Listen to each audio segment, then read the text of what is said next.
So we are still going through the series called Connected, right? And Pastor Carlos already did 2 sermons about this, and I think he really painted a beautiful picture of what it means to be connected and what it means to do life together, right? And now, as I was continuing reflecting what it means to do life together, I also wanted to say one thing. Guys, doing life together is actually a beautiful thing, but at the same time, it's not always fun, right? I think as we do life together, one way or another, I think we're gonna go through some very difficult time. And I want to highlight one of those times, and that is when we are being misunderstood, right? Being misunderstood is actually not a very pleasant feeling, right? When strangers misunderstand us, I feel like as we grow up, we build enough of a thicker skin to say, you know what, I cannot convince everybody, I'll just move on, it feels sucks, but then we'll just move on. So we learn to actually kind of brush it off. But if misunderstanding comes from those people that you've been doing life with, like it really hits us differently, right? I think all of us, including myself, we have gone through our fair share of family dramas. Right? Family dramas hits us very different because these are the people in our mind they're supposed to know us. But then they are the ones who are putting us into the box, and they are the ones who are actually misunderstanding us. The hurt gets bigger, deeper, and greater. And so as I was reflecting, so is actually doing life together, is it actually worth it? Like what do we do when we are being misunderstood? And what do we do to those people who are supposed to love us, they end up hurting us? What do we do? And that was sort of the question that I was reflecting. And then I opened up the Bible.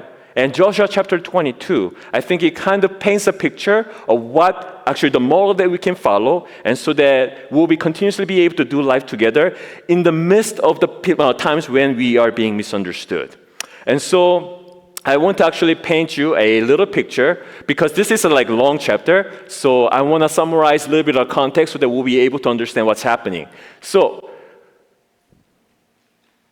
I'm not good at this. There you go. So this is actually how the passage begins. I want to introduce with this one. This is the passage. He says, when the Israelites heard that Reuben, Gad, and the half tribe of Manasseh, by the way, these are 12 tribes of Israel. So this is like in-family, in-house debate, right? Had built an altar on the border of Canaan at Giloth near the Jordan on the Israel side. Whole assembly of Israel gathered at Shiloh to go war against them. So in this passage, you can see that something serious is about to happen. The war is about to happen within the brothers. And I'll actually show you one map to kind of give you a picture. Do you see, if you're doing the video, I feel like it'd be helpful to capture this map too. So under the leadership of Moses, God's people were freed from the bondage of Egypt, right? And God has led his people to the land of promise, and we call that land Canaan, right? And then when they were actually conquering the land of Canaan, God's promised land, it was done under the leadership of Joshua. And so they actually came from the east side, and they went through west. So what happened was that the first place that they were able to conquer were this east side of the Jordan. Right? So when they conquered this land, technically, Reuben and Gad and half of Manasseh, they didn't really have to go to the other side. Right? They already have received their promise, and they have their families there. And if you are a dude who has a family in there, you don't want to fight another war. Right? You don't want to risk your life. But then they made a deal with Moses in a way that if they get this land, they will actually fight until every battle will be over. Right? And so after they got this land, they crossed the Jordan River together, and they fought with the rest of the tribe, the 9 tribes, for 7 years. And then this is now time when all the battles are over. So this is now the exciting time. The battle is over, God's promise has been fulfilled, and everybody is supposed to have a great time. That's the context of today's story. So now Joshua is sending all these people back to their hometown so that they can enjoy time with their family. But this is actually what's going to happen. As they cross, by the way, this is Shiloh. Before they go, there was an instruction that if you're worshiping God, you're not supposed to worship God in many different locations. They wanted to make sure that they are worshiping God in one location so that they can live life in harmony and unity, and they are being reminded that their God is one God. So Shiloh, they built an altar, and this is where they're supposed to worship God. So we clear on this one? So now, as they are traveling back, suddenly when they got to the border, they start to do a funny thing. So the half of Manasseh, Gad, and Reuben, they actually built an altar. It's an altar that is so big that they could actually, people from the west, they were able to see, and people from the east were able to see. And now, when they saw this, when the people from the west, there was clear instruction that everybody was supposed to worship at Shiloh, but then now it seems like there is another altar that is being built, so everybody was confused. So, if this is the context, now my question is this: what would you do? These are your brothers, who you've been fighting with for 7 years. You bled together, they had your back, and now as they're going back, now they are being this altar, and it seems like they are disobeying God. If you're from people from the West, what would you do? And I think Bible actually clearly tells you. One thing that struck me is this. I want you to see the tempo, right? They heard the altar was being built. And what do they do right after? They prepare for war. Their war just ended, but now they're preparing for another war.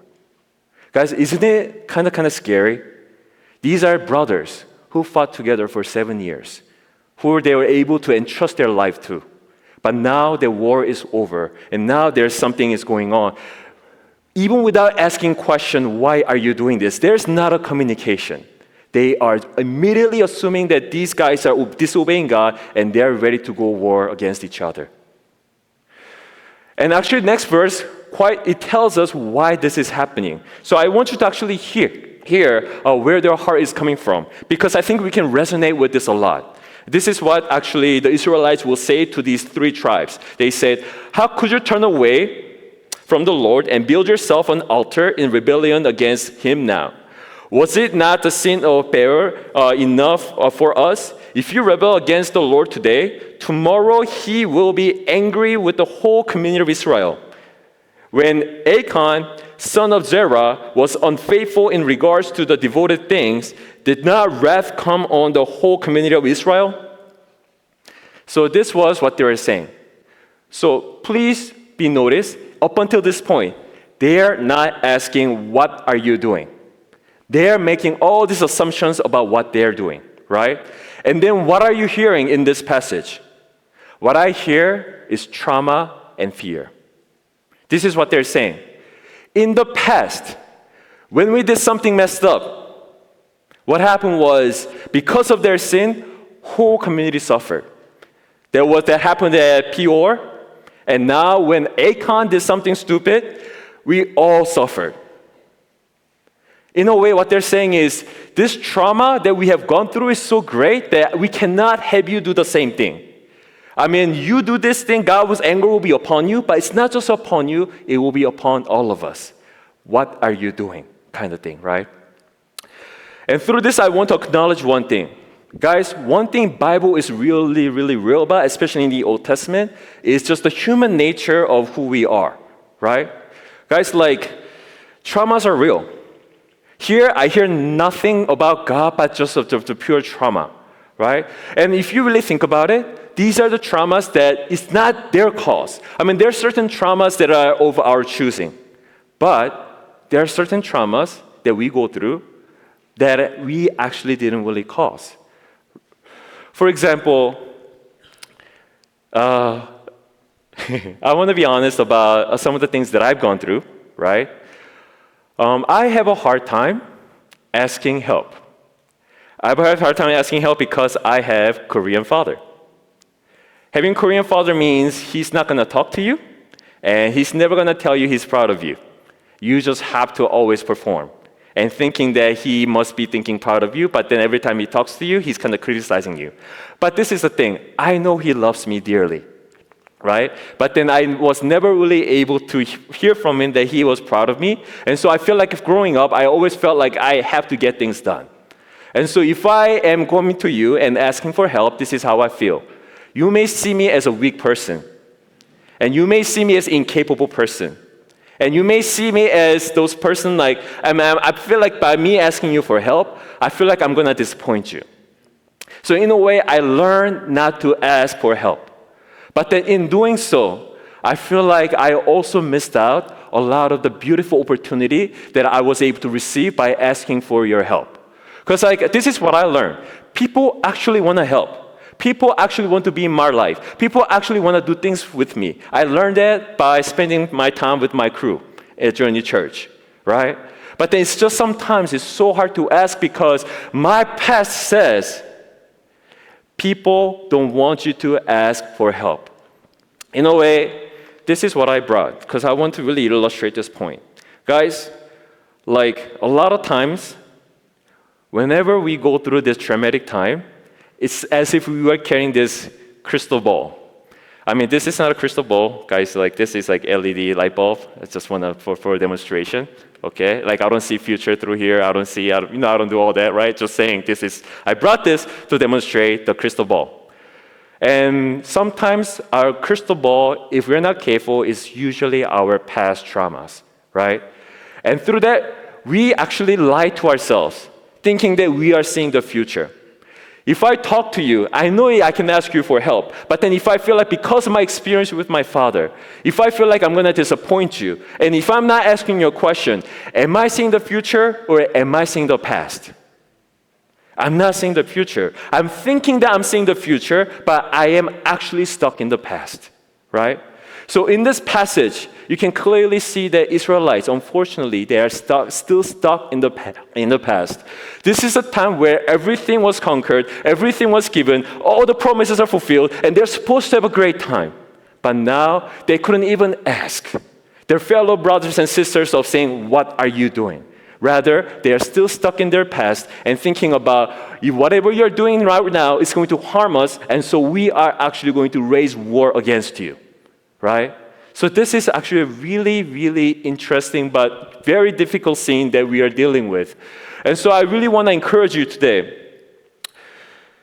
Guys, traumas does speak. For me, my case, my trauma didn't really allow me to receive help, and perhaps I missed out on a lot of opportunities to grow, right? But some traumas are related to relationship. In this case, clearly it was relationship between this 9 tribe and 3 tribe, right? And then if we judge people through our trauma, this story clearly tells us one thing, is that we turn friends into enemies, friends into threats. We don't see eye to eye anymore. We see somebody else who can potentially harm us, right? And this is why I feel like God has given us means to communicate. And so next part is actually what's going to happen by these 3 tribes and how the communication happens. And so this is actually the main portion of the story that I want us to spend time in. And so the next part is actually this is how they will respond. So before I read this passage, I have a question for you. So you built something. You are now Gad, Reuben, and the half of Manasseh. You have built something, and yes, I want to also have a little bit of the ownership too. You didn't say anything. You could have explained of what you're doing, but you didn't say anything. So you built it, and now these 9 tribes are accusing you for all the things that you didn't really do, right? And so now, they're not even asking you a question. Basically, what they're saying is, if you don't stop this, we're going to actually attack you. Okay? And then there's actually a passage. It's a very interesting verse. They said, you know what? What you can do is this. Forfeit your land and come to our land, and you'll be okay. Guys, I don't know it doesn't really matter what era that we live in. I mean, we're all grown-ups here. I don't think anybody is willing to give up their property for whatever that means. There will be very few people who will be able to do that, right? So in a way, what they're demanding was, in a way, like very ridiculous. It was not really feasible. But at the same time, so if you are in that situation, how would you respond? I am a pastor. I'm supposed to be nice. But if somebody had done that to me, I think I might cuss out, right? I'd be like, all right, let's go before Christ Daniel, I have some opinions. I may do that, right? But at the same time, I think how they really communicated really sets the tone of how we also ought to communicate, right? And this is what they say. So this is the first thing that they say. They say, the mighty one, God the Lord. The mighty one, God the Lord. He knows, and let Israel know. If this has been a rebellion or disobedience to the Lord, do not spare us this day. If we have built our own altar to turn away from the Lord, to offer burnt offering and grain offering, or to sacrifice fellowship offerings on it, may the Lord himself call us to account. So what are they saying? Guys, I think this is number one key in communication. Guys, before they could have said like, how could you? We fought wars together. I protected your life. I was side by side. We went all this thing together. How could you even accuse me? They could take it as personally and they could react it that way. But here, they clearly tells what their intention was, and it's very clear. Because what was the altar's purpose? Altar's purpose is so that you'll be able to have this burnt offering and fellowship offering and different types of offerings, and so that you can actually experience God's people, God's peace as a community, right? And so this is what they're saying is. What they're saying is, we are not going to do that. This altar that we are building is not for that purpose. And I really want you to know that clearly, because if that's our intent, may God punish us. That's what they're saying. I really appreciate that. There's no ambiguity. When there's a communication, guys, if you really respect your brothers and sisters, these are the people that you've been doing your life with, I think they deserve to know the clearest intention from you, right? But then often we are not so good at that. I'm not so good at that. But then this passage, I think, reminds us of one thing. If we really respect one another, guys, let's not be afraid to be clear with our intention. Because when these intentions are not being communicated, I think it further creates more problems that creates more issues down the road.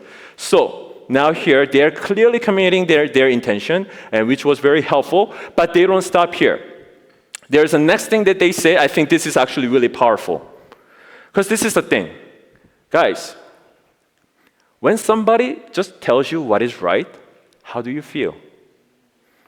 There's a conflict, right? And somebody's just saying, you know what, God is good. He's on my side. So I'm right. This is what is supposed to be done. Like, that's such an off-putting, right? Basically, you are hiding yourself behind the truth, and you're not really talking about yourself, right? But then these are the people who have done life together. It's like you don't disrespect a person like that.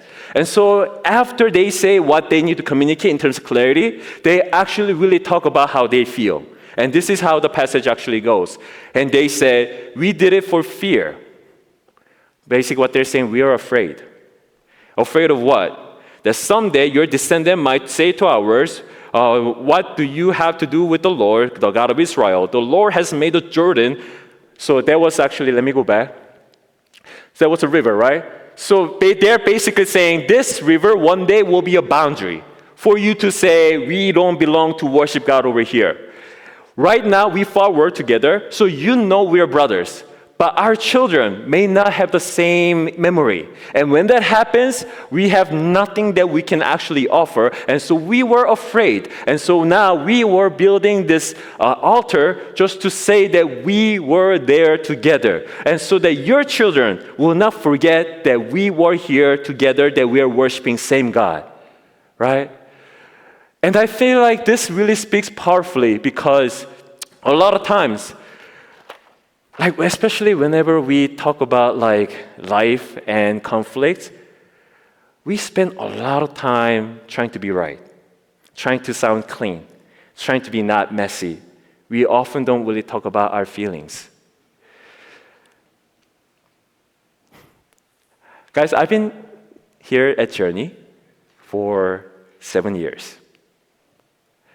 At Journey Church, you guys love me, and you guys support me. You guys, see me as a pastor, and I receive a lot of love from you guys. But, I also learned one thing. As soon as I get out of here, when I see people outside of Journey Church, do you know who I become? Dicho, but I'm a Chino. I'm a Chino, right? Sometimes and then this is why whenever I go to different places, actually I look for Juan, I look for Korea, I look for Axel, right? Because the truth is this, after even 7 years, sometimes when I'm in those public space, I'm afraid. I'm afraid that they'll still see me as a chino, that I'll just make a lot of assumptions about me, and I don't speak Spanish, and I'm afraid that they may just assume that I don't know the culture, and just put a lot of labels in front of me. So I'm afraid, right? But I know that when I'm with Juan, I'm with Axel, when I'm with Korea, I know people see me differently. So whenever I go into these public spaces, I try to find these people, and so that like I can kind of feel safe. And party is actually really fun in this community. Like there's nice food and everybody's like really excited. And so party is really fun. But you know what the most difficult time for me is? When it's time to go. Like in my culture, like we don't say goodbye to everybody, right? In my culture, like we try to make sure that if I'm invited, like I'm not the star of the party, and so like we try to disappear discreetly so that nobody would know that we are leaving. Because in my culture, everybody's looking for time to leave, and so one person leaves, everybody leaves together, right?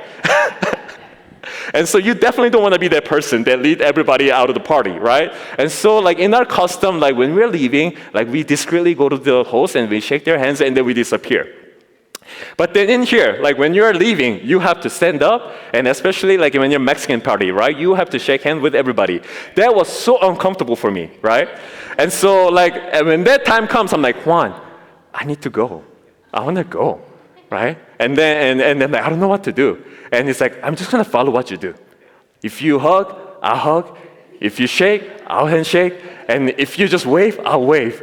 And so whatever he does, I kind of follow, and then it kind of worked out for until now, right?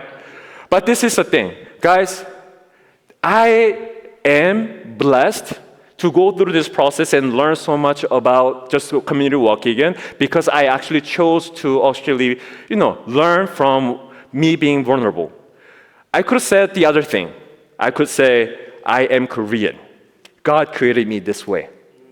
And so in my culture, we don't do that. And since we don't do that, and I want to be who I am, so people also should know to learn to respect me. If I tell that to Juan, I can see Juan going like this. Why is this bro giving me so much hard time? But this is the thing. Guys, when we are choosing to be vulnerable, what happens is we are able to build bridges, right?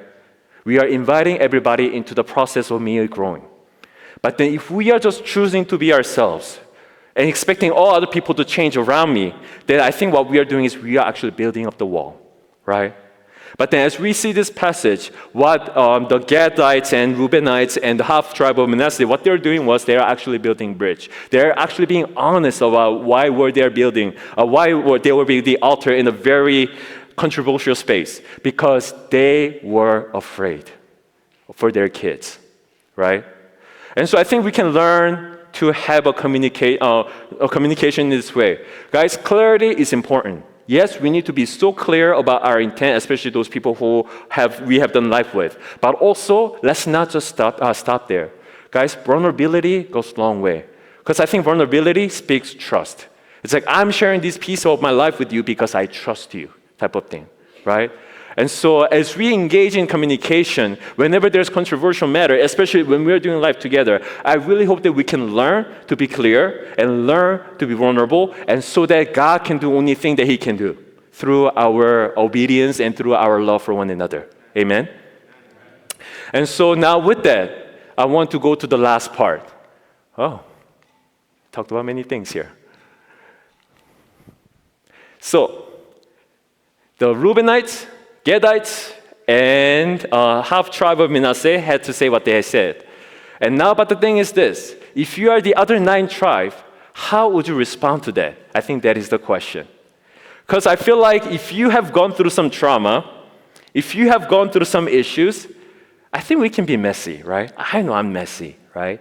Even like, you can say something like, well, if you have told us before, we would have understood, right? Or we can say something like, well, it's good. We're flattered that you are thinking about that way, but this looks too much like the real altar. Can you make some modification, right? Like when we are messy, I feel like we also want to control the situation. And that could have happened. But in this passage, you will see actually how they responded. And it says, when Phinehas, the priest and the leaders of the community, heard the Reuben, Gad, and Manasseh had to say, it says they were pleased. They accepted what they said at a face value. Guys, and I think this is the important thing.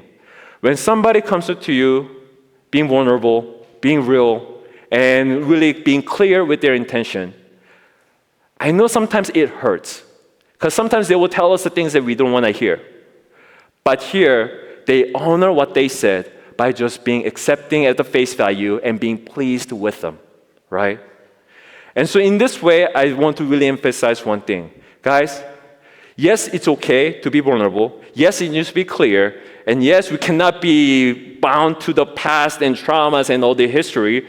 But guys, if there is no trust, nothing can move forward, right? And trust in this case, as you can clearly see, it's not about having feelings of I can trust this guy. Trust is giving them the benefit of the doubt. Trust is a choice, right? They made a choice to trust them. And so that upon that trust, they can see the beautiful thing that God will do through that, right? And so as they were having a conversation afterwards, eventually Reubenites and Gadites gave this altar a name. And he says, a witness between us that God, the Lord is God. Basically what they're saying is, this is a witness that from us and to you, what we are saying together is that we are in the same family, we are in the same team, and we are serving the same God. Right? And so they call it, this is our witness, right?